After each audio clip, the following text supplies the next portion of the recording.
ఓం శ్రీ మాత్రే నమః. Welcome to my channel. Pakodi అంటే ఇష్టపడని వాళ్ళు ఎవరు ఉంటారు? అది కూడా ఈజీగా, టేస్టీగా, క్రిస్పీగా క్యాబేజ్ పకోడీ ఈరోజు నేను మీకు చేసి చూపిస్తాను. అది ఎలాగో చూడండి. క్యాబేజ్ని ఇలా సన్నని ముక్కలుగా కోసుకోవాలి. కోసుకొని ఒక బౌల్లో వేసుకోవాలి. ఇలా సపరేట్గా చేసుకుంటూ వేయాలి.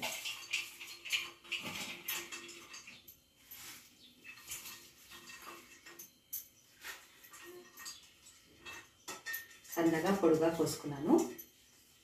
క్రిస్పీగా వస్తుంది అలా ఉంటేనే. ఇందులోకి బేసన్, సరిపడా బేసన్ వేస్తున్నాను. అలాగే 2 స్పూన్స్ బియ్యం పిండి, 2 స్పూన్స్ కార్న్ ఫ్లోర్, సరిపడా కారము. పిల్లలు కూడా తింటారు కాబట్టి కొంచెం తక్కువే వేస్తున్నాను నేను.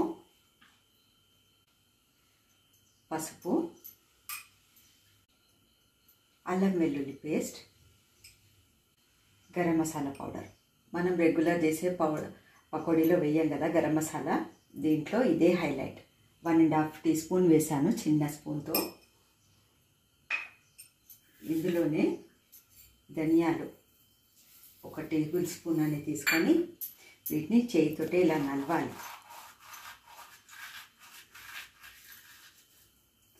నలిసి వేయాలి. వేసి ఇప్పుడు ఉప్పు, ఇప్పుడు ఫస్ట్ కరివేపాకు వేస్తున్నాను సన్నగా కట్ చేసింది. ఇందులో సరిపడా ఉప్పు,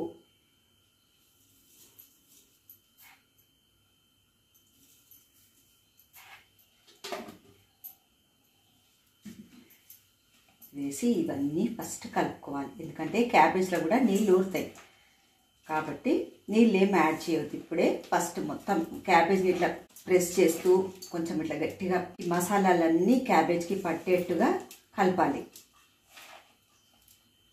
ఆల్రెడీ కడాయి పెట్టేశాను నేను ఆయిల్ వేడి చేయడానికి. ఇందులోంచి ఒక చిన్న టేబుల్ స్పూన్ నూనె తీసి ఇందులో కలుపుతున్నాను. ఇలా చేయడం వల్ల క్రిస్పీగా వస్తాయి. ఇప్పుడు కొన్ని నీళ్లు కలుపుతాను. ఎక్కువ నీళ్లు పట్టవు దీనికి కాబట్టి చూసుకొని మాత్రమే యాడ్ చేయండి వాటర్ని.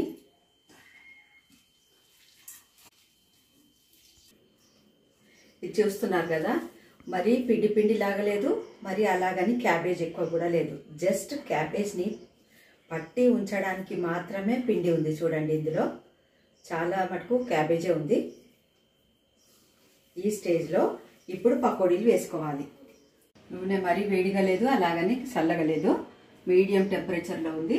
ఇప్పుడు మన సీక్రెట్ టిప్, క్రిస్టల్ సాల్ట్ కొంచెం వేస్తాను. ఎందుకంటే నూనె ఎక్కువ పీల్చుకోకుండా ఉంటుంది కాబట్టి. ఇప్పుడు ఈ క్యాబేజ్ని ఇందులో వేసేస్తాను.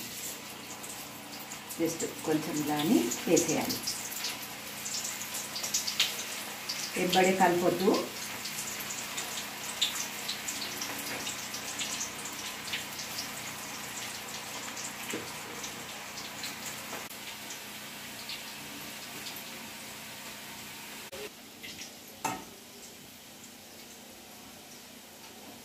ఈ కలర్ వచ్చినప్పుడు తీసేయాలి కడాయిలోంచి. ఇంకా ఎక్కువ కొద్దిసేపు ఇంకా డార్క్ కలర్ వచ్చే వరకు ఆగిందంటే దాని వేడి ఉంటుంది కదా, ఆయిల్ పీల్చుకొని ఉంటుంది అది. ఆ వేడితోటి ఇంకా ఎక్కువ మాడిపోయినట్లు అయిపోతాయి కాబట్టి ఈ కలర్ రాగానే తీసేసేయాలి.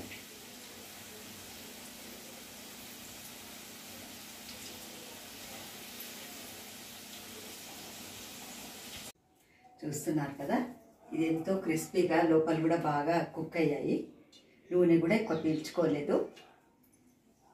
చాలా టేస్టీగా చాలా బాగుంటాయి. ఇవి ఈవినింగ్ టైం స్నాక్స్ లాగానే కాకుండా పప్పంచు కూడా చాలా బాగుంటాయి. ఇవి కెచప్తో తినొచ్చు, ఎలాగైనా తినొచ్చు, ఉట్టివైనా తినేసేయచ్చు, అంత టేస్టీగా ఉంటాయి. నేను తయారు చేసిన టమాటా రోటి పచ్చడితో సర్వ్ చేస్తాను వీటిని. మీరందరూ కూడా డెఫినెట్గా ఈ రెసిపీని ట్రై చేస్తారని ఆశిస్తున్నాను. Thanks for watching.